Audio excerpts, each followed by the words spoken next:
Hi, I'm Chris Lee, and this is Virtually Speaking. Joining me today are Chris Voss and Derek Gaunt. Chris Voss is the author of the major bestseller, Never Split the Difference, Negotiating as if your life depended on it, which has been called one of, if not the best books on negotiation of all time, and was one of the top 10 best-selling books out of all books sold on Amazon for over a year. His 2020 masterclass has been one of the most popular masterclasses on the entire platform, and his many videos online of speeches and interviews have millions and millions of views. Chris was the lead international kidnapping negotiator for the FBI, as well as the FBI's hostage negotiation representative for the National Security Council's hostage working group. Before that, he served as the lead crisis negotiator for the New York City division of the FBI. Chris has been featured widely by the media, including with Anderson Cooper on CNN, on CNBC, in Time Magazine, the New York Times, Wall Street Journal, Forbes, Inc. Magazine, Fast Company, Fortune, the Washington Post, and many, many more. Derek Gaunt is the best-selling author of Ego, Authority, Failure. He was a commander of hostage negotiations teams in the Washington, D.C. metropolitan area. And today, he's a hostage negotiation and incident command subject matter expert who frequently speaks at hostage negotiations and SWAT conferences all across the country. Derek spent the majority of his law enforcement career in the criminal investigation section as a detective, supervisor, and eventually commander of major crimes. In '97, he took his passion for interpersonal communications to the next level, becoming a hostage negotiator. Chris and Derek have been friends for 20 years and teaching, training, and giving people negotiation superpowers for the last decade. Join me now with Chris and Derek. Well, hello, Chris Voss and Derek Gaunt, the two greatest negotiating minds, hostage negotiators on the planet. On either side of me, I'm very intimidated right now. Thank you so much for joining me, you guys. How are you guys doing? That's cool. It's my pleasure. Yeah, doing well. Thanks for the invite. Appreciate it. Absolutely. So, where to begin? Both of these books you guys have written are so incredible. Derek, Ego, Authority, and Failure, and Chris Voss, Never Split the Difference, a book that, took off and was dominating the charts and still is on Amazon. I know, Derek, your book is doing very well, very critically acclaimed. And I loved reading both of them because what I do, I'm in sales and I run a company. And, this applies to anybody who's a leader, anybody who's doing anything having to do with sales, negotiation, and leadership is exactly what you guys are like, experts in. And really, I think these books were written based on, your entire career. It was almost like you were taking notes on your career. And at the end, when you decided to stop, okay, now I'm going to write this book based on everything I learned, and I'm going to share it with everybody in the private sector. And you guys have teamed up. You guys have been working together in the private sector for about a decade now. Is that right? Yeah, in the private sector, probably about 10 years. I mean, I've been lucky enough to know Derek since, about 2001, 2002-ish, right? Yeah, about 20 years. And, he's been, you want to go fast, go alone. You want to go far, go as a team. Derek we've been on the same team for a long time. He's been making me smarter for a long time. So, yeah, we've known each other for quite a while. I knew you first, and you said to me, Chris, you gotta represent this guy. You've got to know Derek Gaunt. And when I found out he was another hostage negotiator, I was very excited.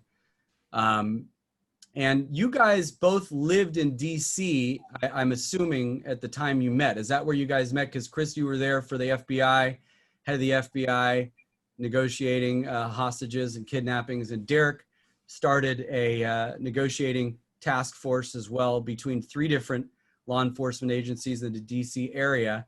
So I'm assuming you guys, my fantasy is you guys met on a situation where something was happening and you guys had to work together to solve that problem, or am I wrong? We were introduced by a mutual friend. It was a woman that I was seeing socially in the DC area, in the office, WFO. but she was also very involved in the negotiation community and locally. And her and Derek were leading the negotiation community in the nation's capital. I mean, you know, I came to learn that Derek was the most important hostage negotiator in Washington, D.C., and that includes federal agencies. He wasn't the most visible. I mean, I was on the team that was most visible, but everybody wanted to know what Derek was thinking and doing when I was there. So I was lucky enough to get introduced by a mutual friend. So you'd heard about him before you met him? Yeah. Oh, that's cool. That's really cool. That's even cooler. So, you know, and who does a hostage negotiator want to hang out with more than another hostage negotiator, right?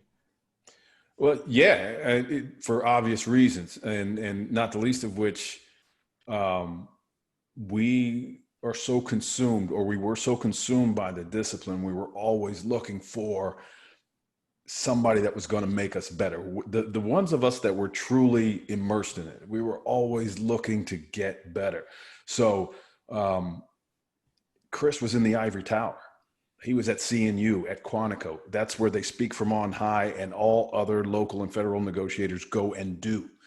So to get my hands on a guy like that wasn't going to condescend to me because I was a local was huge. And so when she hooked us up, I said, I gotta ride coattail on this guy for as long as I can to learn as much as I can.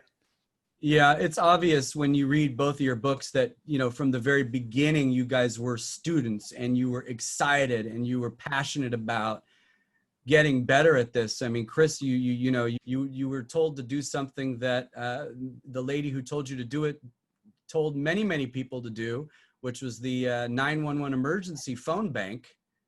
And she said, you know, go ahead and do that for a year because you had no experience, but you wanted to do it.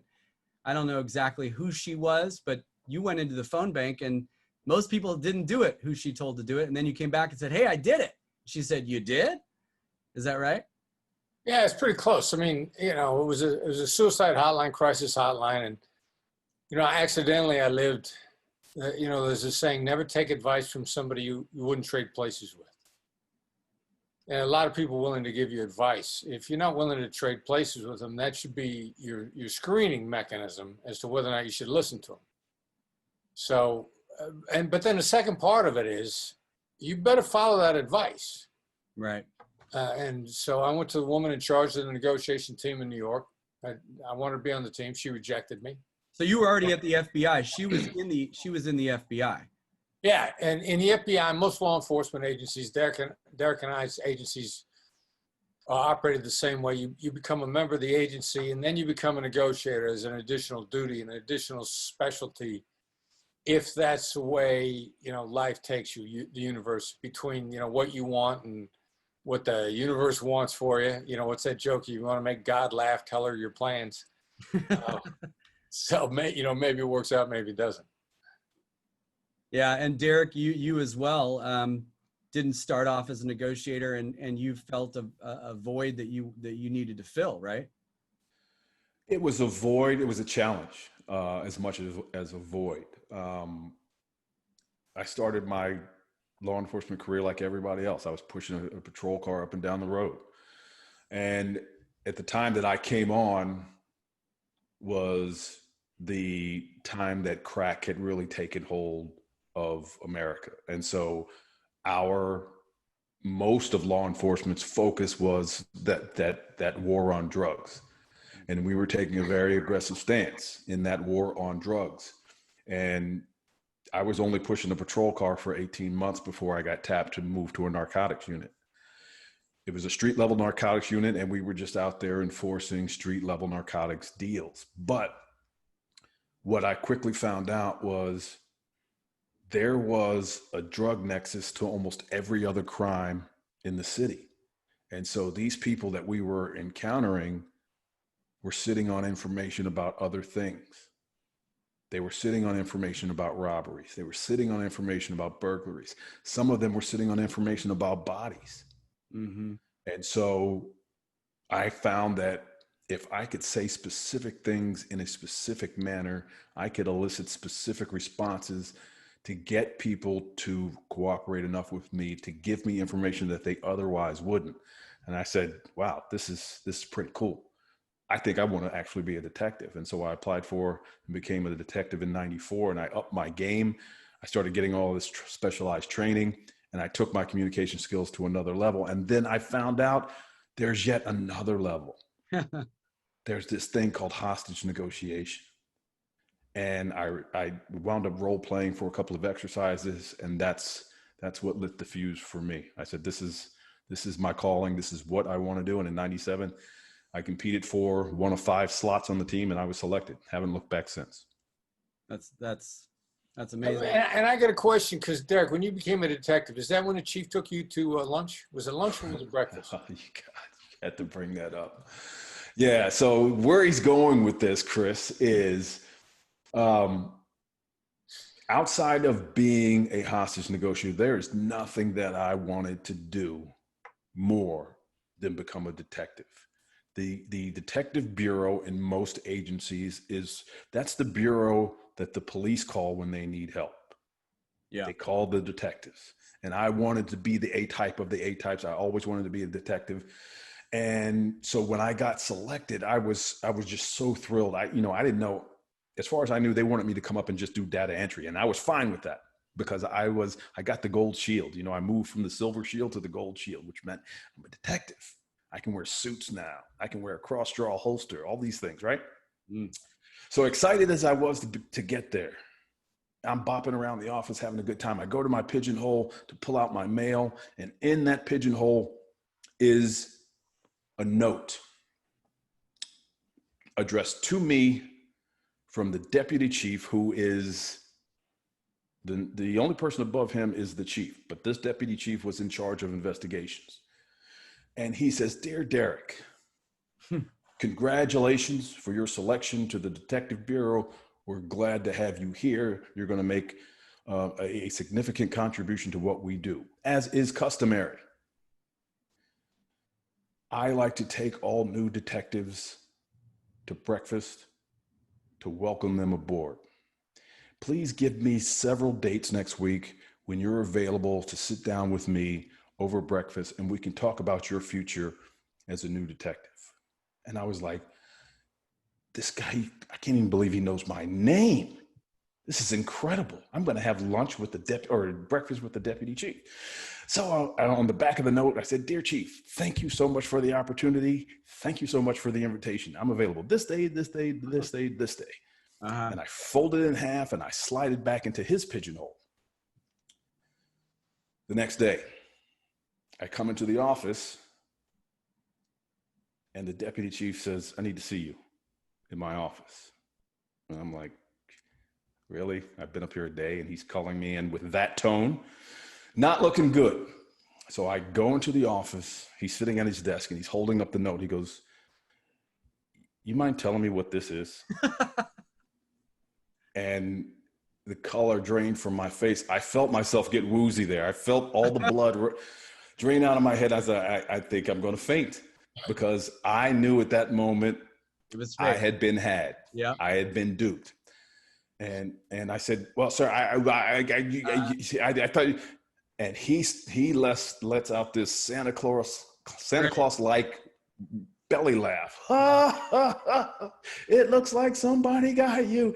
It looks like somebody got you." He wasn't in on it at all. He wasn't in on it at all. That's so good. And he goes, "Oh my goodness, I can't believe they did that to you. These guys are something." He goes, "We'll show him. I tell you what, I haven't done this before, but I am going to take you to breakfast just to make things right with you." And I was like, "Thank you, sir." And I walked out of the office, and as I'm walking, it's the walk of shame, because I know people are looking at me. And I hear there's a detective. His first name's Tommy, and he's from New York City. He still has a New York City accent. And I can hear him call over the partition, "So, hey, Derek, what day did he pick?" There's your So I knew it was him. I knew it was him. Wow. Well, that's a great way to start off a relationship, though. And how great was it that he, was so cool? And you talk about that a lot in your book, is how you, relate to your people, and how you basically, your people come first. And at least they should. Yeah. and he really immediately shifted into empathy and really, I'm sure you guys had a great relationship from that point on. You know, you had so much more rapport than any other guy who that trick wasn't played on. So that's pretty cool. Yeah, he certainly made my landing there a lot softer than it otherwise would have been. And Tommy went on to, he and I went on to be great friends. Yeah. You know, there was no, in fact, I wound up getting promoted through the ranks and he never did. So he actually wound up working for me as a detective in the detective bureau. So. And that reminds me, Chris, of in your book, a time you were had, which was at a very prestigious school. One of the greatest stories, I think, maybe my favorite story, maybe in your book is if you could tell the story. I believe it was at Harvard, who teaches negotiation at the highest level, and maybe was the premier place to learn negotiation. You were super excited to meet the head of that department and that program, I guess. And tell us what happened with that, because that's a great story. He asked you, similar to Derek, he asked you to have join him for coffee in the morning, right before you went about your day with him touring the Harvard campus, right? Yeah, well, you know, Bob Mnookin, a smart dude, really smart guy. And one of the reasons why we, you know, in the FBI, why I decided for us to collaborate with them anyway, because he'd written a book called Beyond Winning. The second chapter in that book was the tension between empathy and assertiveness. And then he goes on to, it's one of the best chapters on empathy written anywhere. I mean, even if you're not an attorney, that book is worth it just for that chapter. And in the chapter, you know, he says, from the Harvard perspective, empathy is not about agreeing with the other side. It's not even liking them. It's just completely understanding where somebody's coming from. And I remember reading that. I'm like, you know, we're on the same sheet of music with these guys. We got to collaborate. So I ended up there collaborating after, you know, I've introduced myself to Bob, and he invites me to come into the office, and we sit down, and you know, he has a secretary come in. She sits down a tape recorder, and he's kind of like, you know, hey, let's do a little role play. Like, you know, I mean, just what would you say if I was a kidnapper? I just want to know. If I was a kidnapper and I had your kid, what kind of strategy would you have? Now, at this point in time, I know where this is going. You know, he's got Gabriella Bloom is there. She's an Israeli Defense Forces attorney who's there on fellowship. And, you know, he wants to spar in front of some other people. Mm-hmm. So I'm just like, you know, I wouldn't do too much. I just ask some open-ended questions. You know, the most dangerous negotiation is the one you don't know you're in. We are already in the negotiation. I'm in the process of trying to lull him to sleep a little bit. So I know I'm going to ask open-ended questions. I know he's got no idea how powerful they are. And if I tell him that, you know, I'm telling the truth, but he's still going to get caught off guard. And he kind of goes, really? I go, yeah, you know, I'm just going to ask some open-ended questions. So he goes, okay, Voss, I got your son. $1 million. Yes or no, right now. Tell me $1 million by tomorrow morning or I kill your son. And I go, how am I supposed to do that? Which is just an open-ended question. Yeah. But it's loaded. And he kind of blinks at me. He doesn't say anything. No. We didn't kill your kid. $1 million by tomorrow morning. And again, I say, you know, how am I supposed to do that? How long are you going to let him go? How am I supposed to pay if I don't know you're going to let him go? He just kind of blinks at me. He doesn't know how to answer. This goes back and forth for a while. And finally, Gabriella's sitting there. After about 3 or 4 minutes of this, she goes like, don't let him do that to you. And he's like, well, you try. She jumps in, you know. And I just look at her and I go, how am I supposed to do that? I don't know. You're gonna let. And I start the whole thing all over again. And then he's like, I can't take it anymore. I'm going to get back in. I want to jump back in. Wow. You know, this has been going on for a while, and now finally I gotta ease up on him because I got him running in circles, and it's just, you know, something as simple as an open-ended question. If you know the right words, you know, the late night FM DJ voice, which Derek does so well. Yeah. You know, and you get people. That's what negotiation is. It's about precisely selected words that what you say and what they hear are two different things. Well, what would most people have said there if not that? It seems like, maybe because I've read your book and nobody says that, first of all. Nobody would ever say that. And there's a difference between being responsive and reacting. It's a really fine line, because most people they think they got to answer the question, yes or no. $1 million by tomorrow morning, yes or no. And they feel that somehow if they don't ask that question, it's going to blow things up. And a great negotiation strategy works on a number of levels. And it really worked for us in kidnapping because what's actually a legitimate question? And that's why your reaction was like, yeah, well, most people would say that, wouldn't they?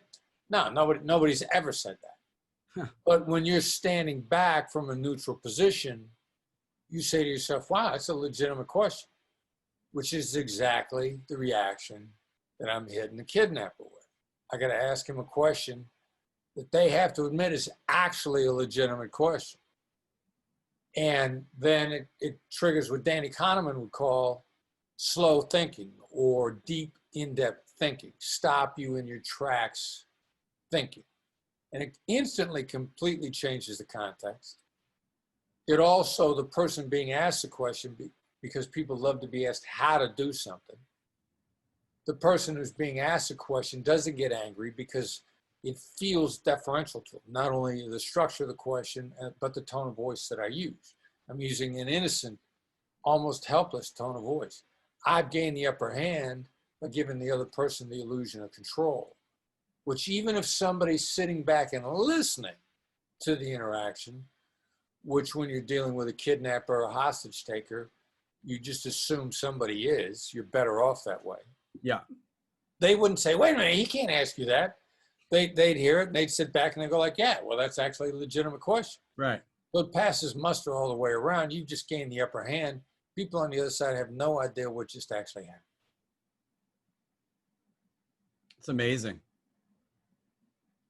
Yeah, well, I mean, I originally got turned on to it from a drug dealer. So speaking of Derek's drug nexus to everything, there certainly seems to be, right?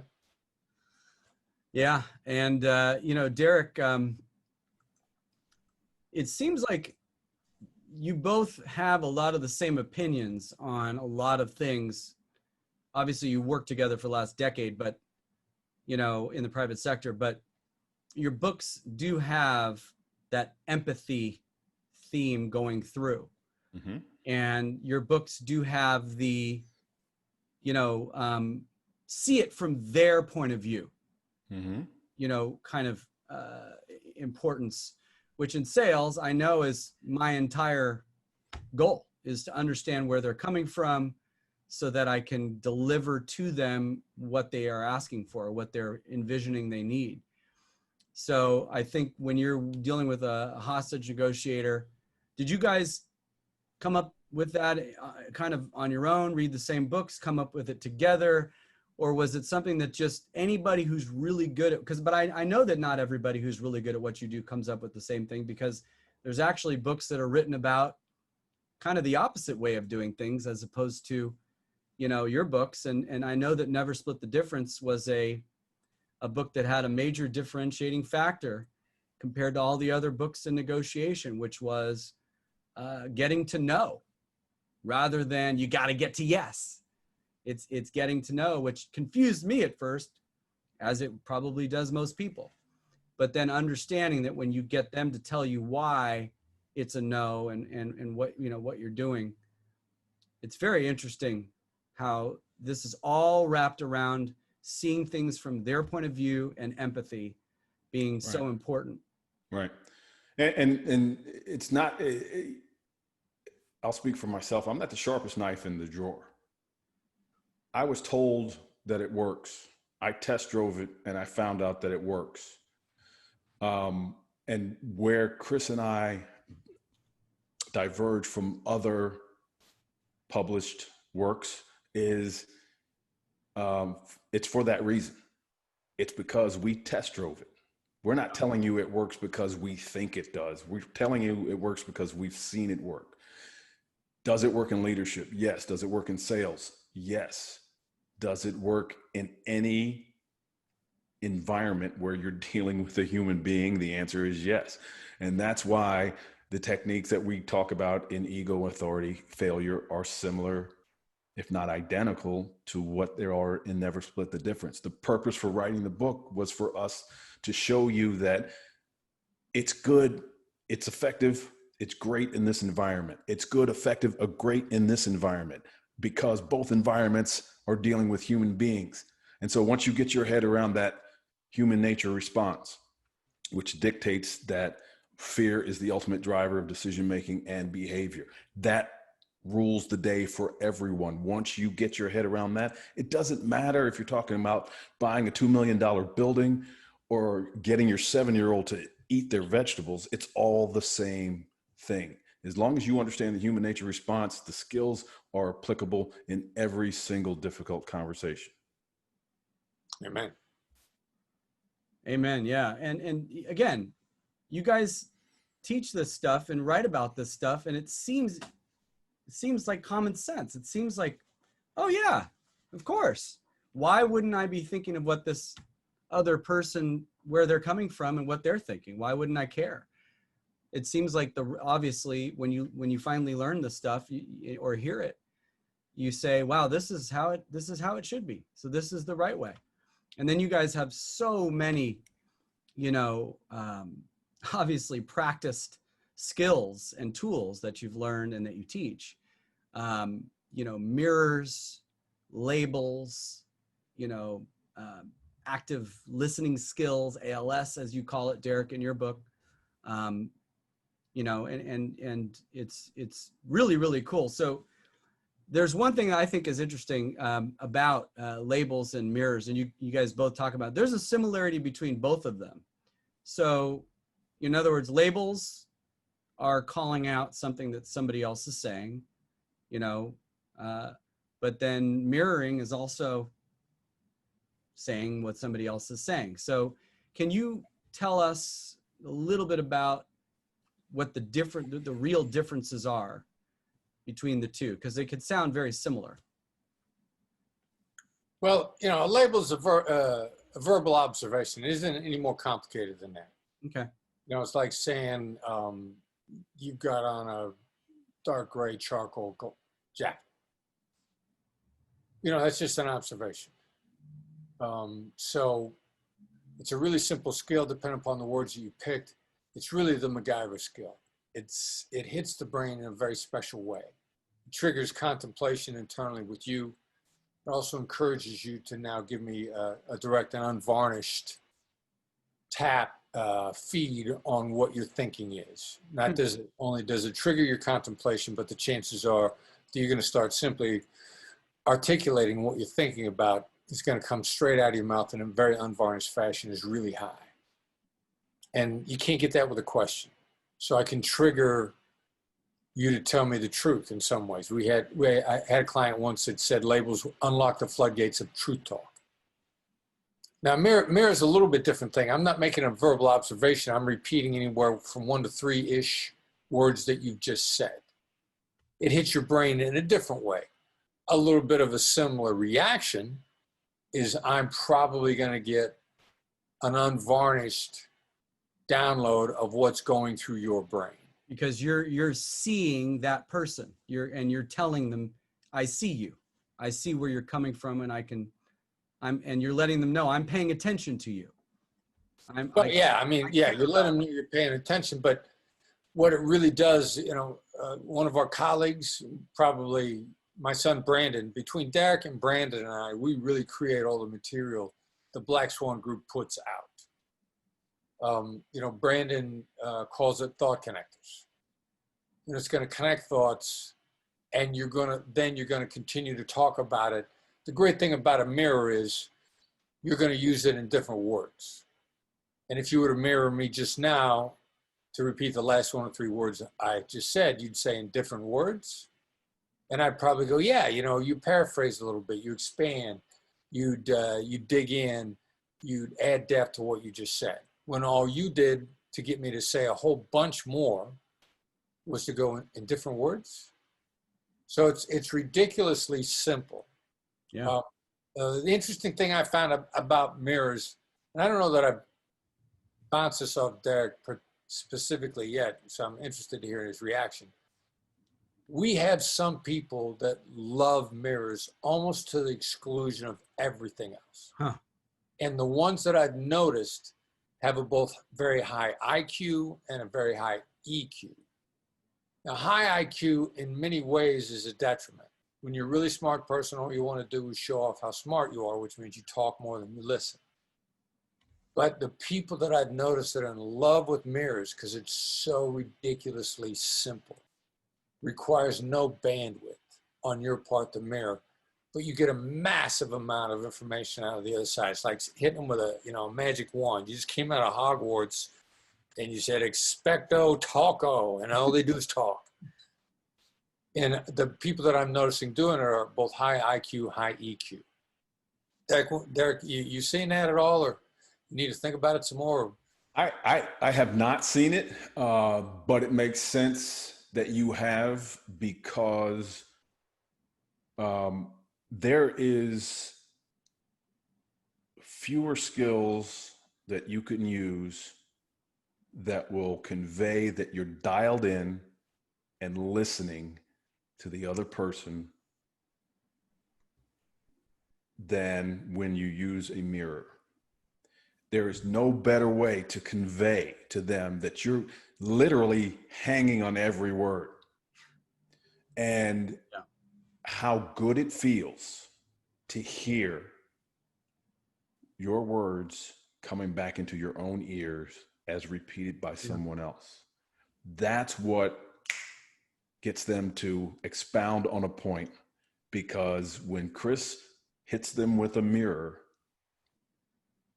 subconsciously, they're thinking to themselves, holy crap, I've been waiting all day for somebody to listen to me to this level. It feels so good that I'm going to give him more. Mm-hmm. And I think that because they are high in EQ, the person that is actually executing the mirror understands that at the deepest level, that listening is the cheapest and most effective concession that you can make. Chris has talked about it several times on this podcast of the simplicity of the skill. And these skills have as their foundation skills that were developed and honed and perfected, if you will, in law enforcement.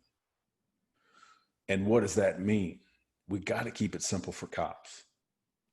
And we kept it simple for cops because cops wanted something they could use right away in the spur of the moment without having a psychology degree in order to influence somebody to move in their direction. And so we had to keep it simple. And it translates very nicely into the corporate world because most of the stuff, low bandwidth. Right. Highly executable. Yeah. And it reminds me, just heard Malcolm Gladwell say that, a lot of leaders screw up the ideas that their subordinates or the people who work for them or their peers or the other C-suite people, whenever somebody has an idea and they bring it to the top leader, a lot of time the leader isn't hearing what they're saying or listening. They're trying to think of how they can add to it and give you a little, it's a good idea, but why don't you do this? So he said, suggestions when you're at the top of an organization, and this goes for the military, the generals, the admirals, suggestions become orders. And that's a big mistake, because that's where you lose the person, because you showed that you really weren't listening. So all of this is about, in leadership here, it's all about listening, and it's all about, again, empathy. And these are just ways of showing it. And it's great to hear you guys talk about how easy it is and how effective it can be. And I would imagine you guys are so good at this that like, oh, I'm going to use this tool, I'm going to use that tool. I mean, it's like an expert, like a tennis player or a musician. Like, I know I'm going to do a triplet here as a drummer. I'm going to do a certain move. With you guys, it must be just, I don't know, fun for you to be in every negotiation or conversation you're in, because you're just thinking about all these different tools at your disposal. So all of us lay people have to just try and learn a couple here and there that we can use and remember to use at the right times. Yeah, well, we've got obviously a lot of experience, but we're not, when we engage a counterpart, we're not looking at it as a game, so to speak, because obviously in games, people win, people lose. And so we're not salivating at the fact that we've got all of these skills at our disposal, because the fact of the matter is, what skill we're going to execute, you're going to tell me. So in essence, I'm at bat the entire time and I'm just waiting for you to pitch. And so I'm listening because you're going to tell me exactly where this conversation should go. You're going to tell me exactly what I need to influence you into moving in my direction. I'm just going to sit at the plate and let you pitch, and I'll figure out which one I want to swing at. So based on his mood, his demeanor, his, level of agitation or cooperativeness or whatever it is, that those things are going to, tell you kind of how to react and have a conversation with them. It's not like you're sitting there going, okay, I think I'm going to use these 3 skills. I probably should use this one. It's just, becomes instinctual because you've been doing it so much. But there's got to be a moment where you're like, happy to hear exactly who they are and where they're coming from, because then it must be intuition with you, but you must feel like, oh, yeah, I've been here before with this kind of person, and I know what this person needs, and then you just kind of deliver. The satisfaction for me, and I'll let Chris speak for himself, but for me is when you get to the driving motivation, the driving dynamic. In every interaction, there's going to be a presenting dynamic or emotion, and then there's going to be a latent dynamic or emotion. There's going to be that stuff that they are saying, but they're not saying. Right. And when you can pull that out of all the data that they're giving you, and you give that back to them in whatever fashion, you paraphrase it, you label it, right, or you mirror it, whatever you want to do. When you show that level of recognition to that depth,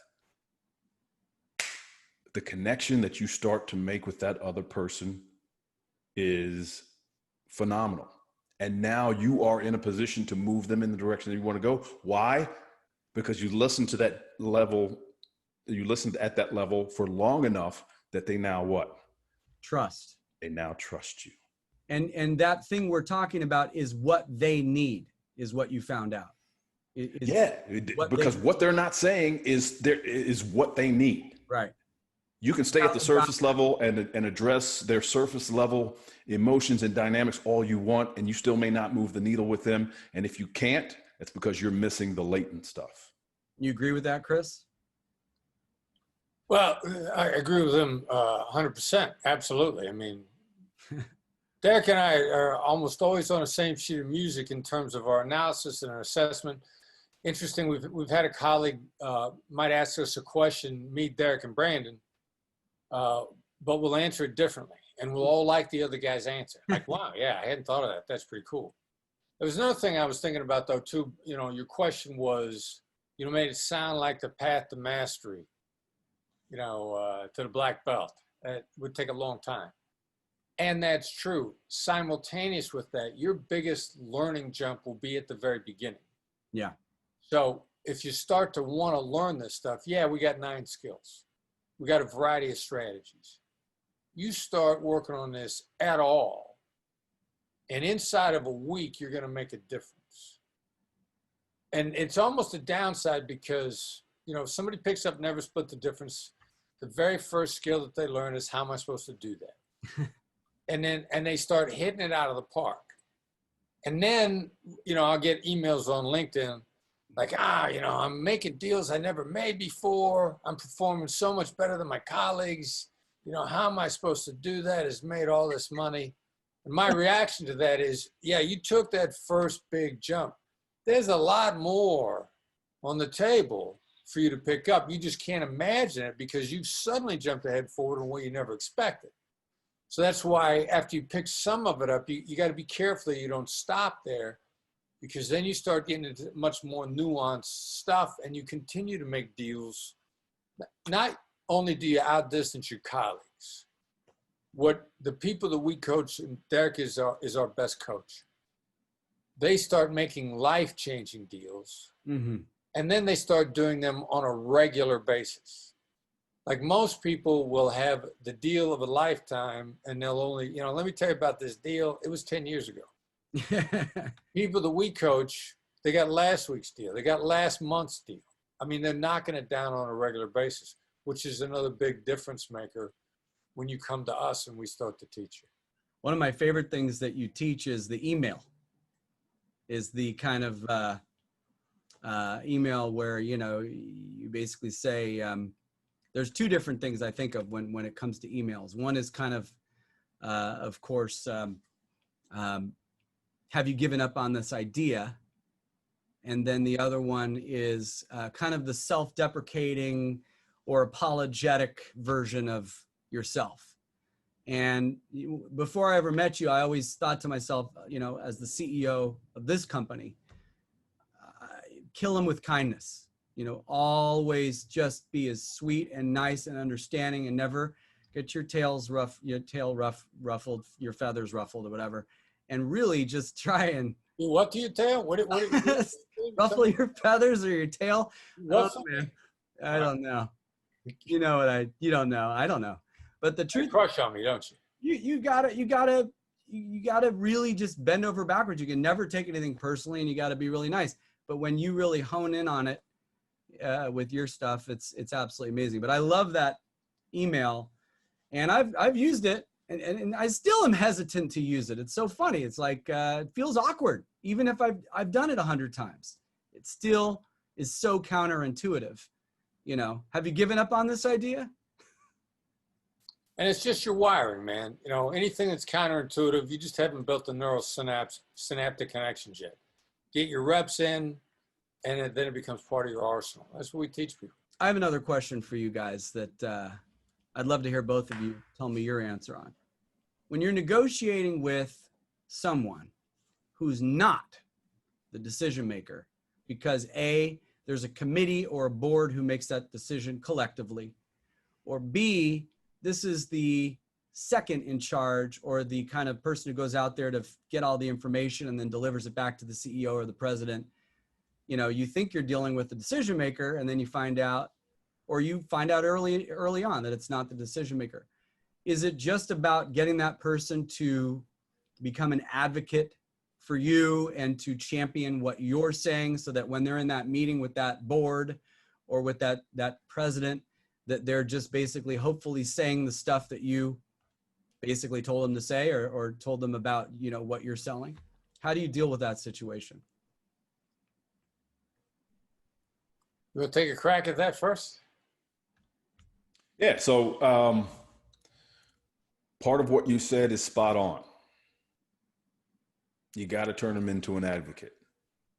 You got to be careful about, because the decision maker pushed them out front for a reason. Yeah. So you have to respect their hierarchy within the organization, and you have to do what you can to turn that person into a teammate for a problem-solving event, which is getting your idea, your proposal, your ask into the hands of the decision maker.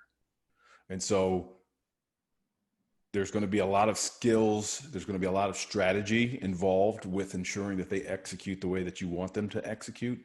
But the basic foundational skills are the same.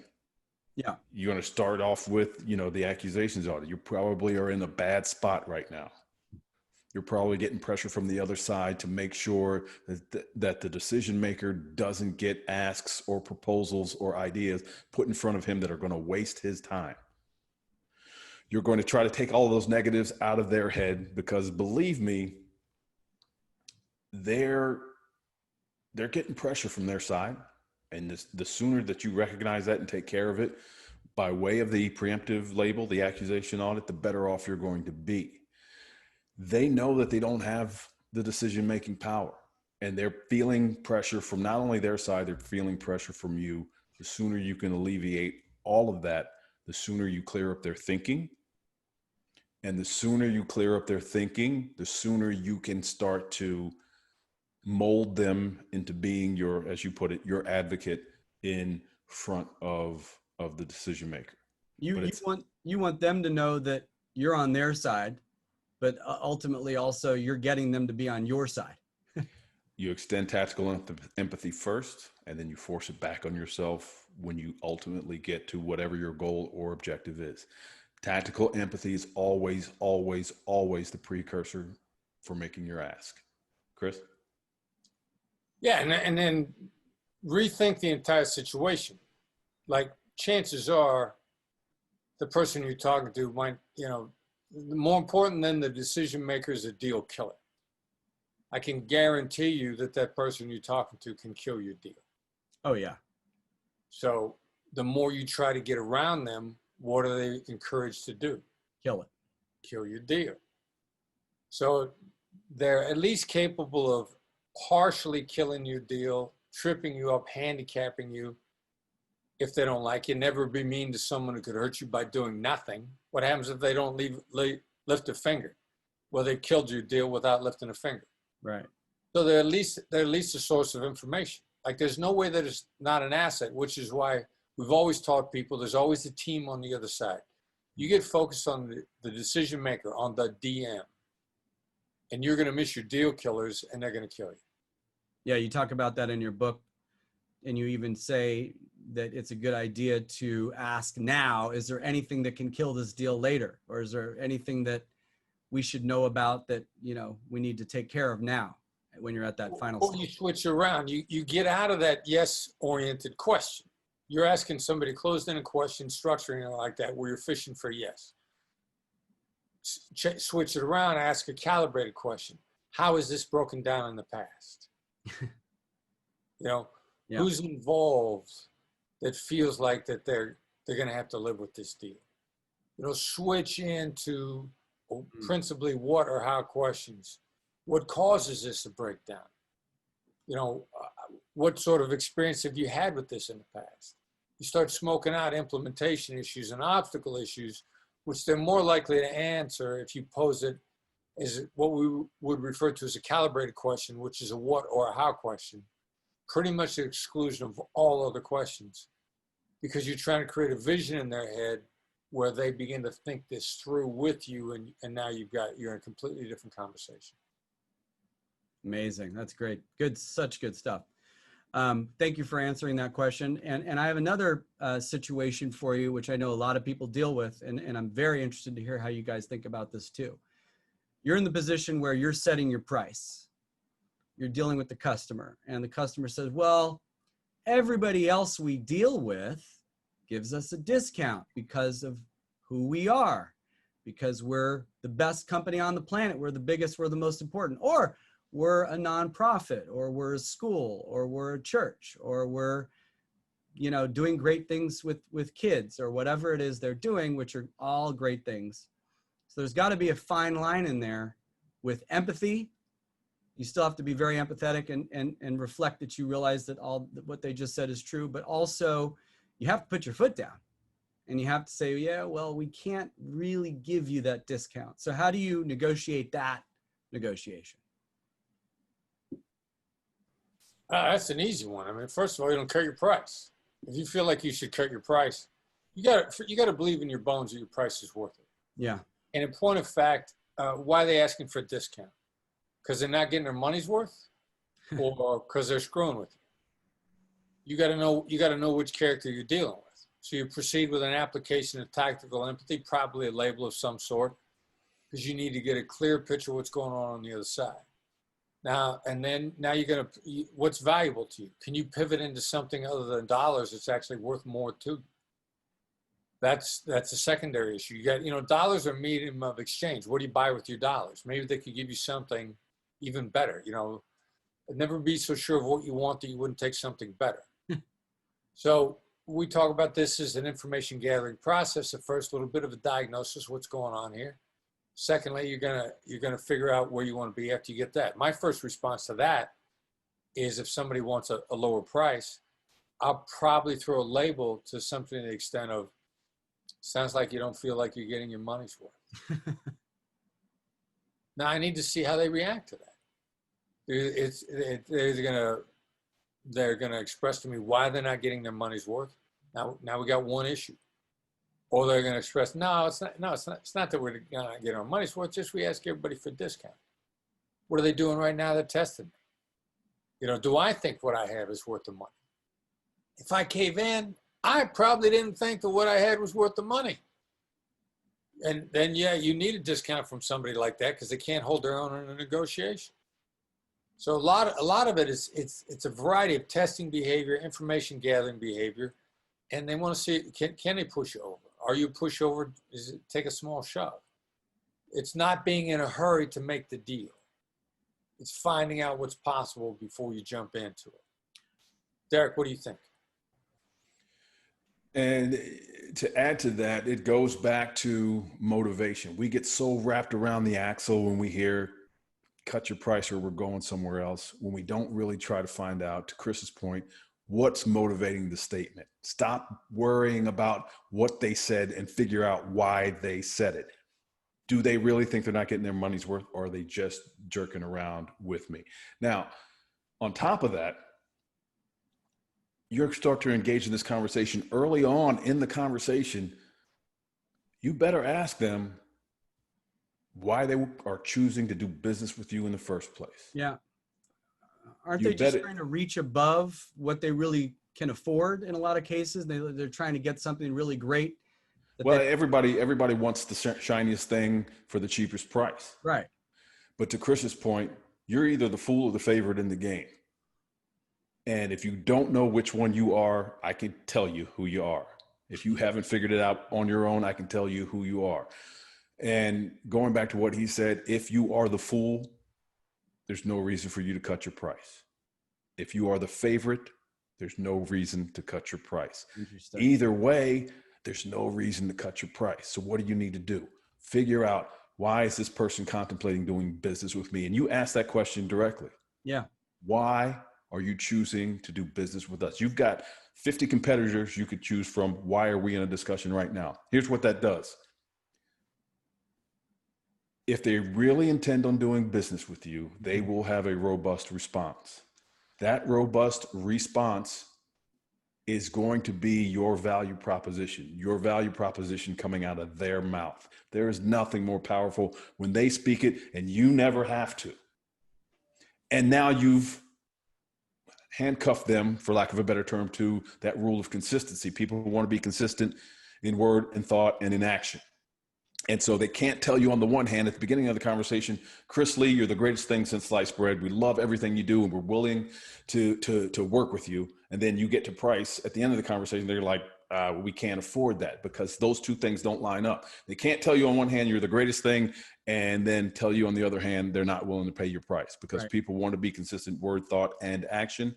And that works to your advantage when you are getting to the point where you guys are actually going to start talking about price points. So you can bring up the fact that they might have said something like that at the beginning of the conversation. You have to kind of you may have to.